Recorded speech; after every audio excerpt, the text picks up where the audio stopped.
আচ্ছা, তো আমরা কতটুকু আপনারা পেয়েছিলেন? আমরা এই চেকগুলা কি কমপ্লিট করেছি? চেকগুলা কি সবাই বুঝতে পারছি? নাকি চেকগুলো আবার দেখাতে হবে?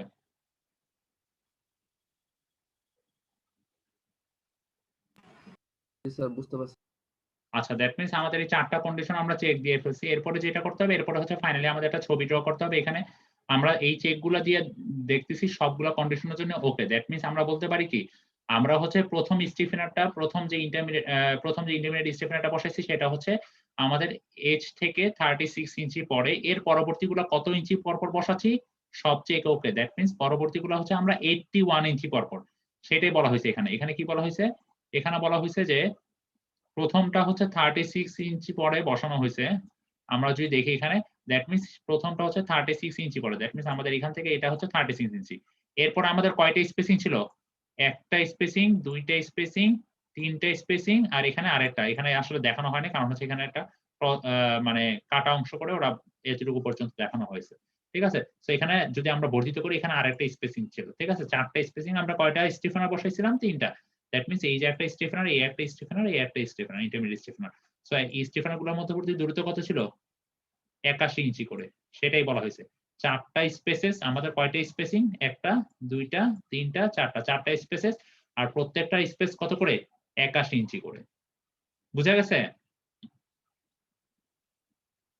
সবাই কি বুঝতে পারছে? জি স্যার।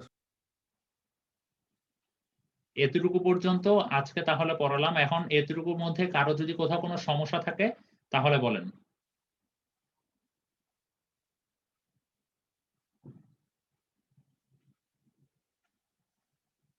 আচ্ছা, কারো যদি কোথাও কোন রকমের সমস্যা না থাকে তাহলে আমরা যেই আ ল্যাব রিপোর্টের যেই পোরশন টুকু করেছি, ল্যাব রিপোর্ট আমরা এতটুকু পর্যন্ত করছিলাম না? জি স্যার। আচ্ছা, ল্যাব রিপোর্টে যদি এতটুকু পর্যন্ত করে থাকি আমরা তাহলে এখন ক্লাসের সিপি হিসেবে ছোট্ট একটা পোরশনের চেক দিব। খুবই সিম্পল জিনিস।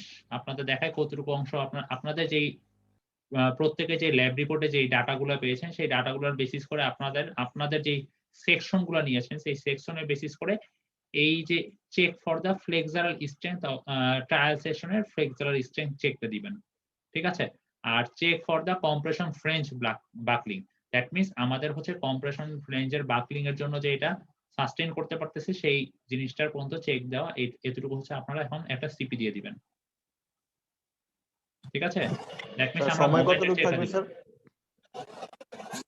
আমি আপনাদের সময় এতটুকু আসলে জিনিসটা খুবই ছোট। আপনারা হচ্ছে I এর ভ্যালু বের করবেন, সেকশন মডুলাস বের করবেন। মানে খুবই ছোট। আমি আপনাদেরকে কতক্ষণ দিব? ১৫ মিনিট? স্যার এত কম?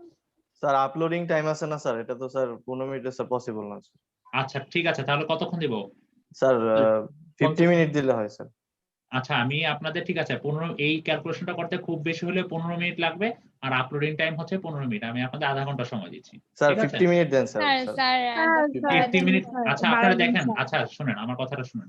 আপনাদের এখানে কি বের করতে হবে? এই একটা জিনিস, এই একটা ক্যালকুলেশন করবেন, এই একটা ক্যালকুলেশন করবেন, আর কি ল্যামডা পি, এডব্লিউ আরপিজি আর এরপরে হচ্ছে ফাইনালি এটা দিয়ে একটা চেক দিবেন। শেষ।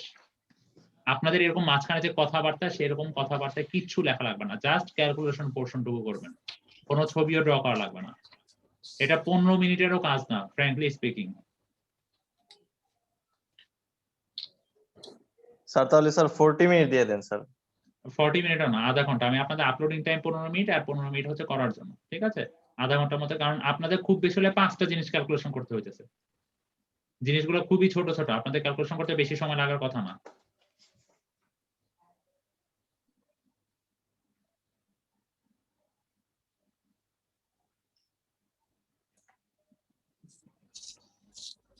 আর আমরা ল্যাব রিপোর্ট আজকে যতটুকু পোরশন পর্যন্ত পড়িয়েছি ততটুকু পোরশন পর্যন্ত আমরা ল্যাব রিপোর্ট কমপ্লিট করব। এই ফিগার 3.14 পর্যন্ত। ফিগারটা আঁকতে হবে, ফিগার 3.14। ঠিক আছে? তো আমরা তাহলে এখানে ক্লাস শেষ করছি।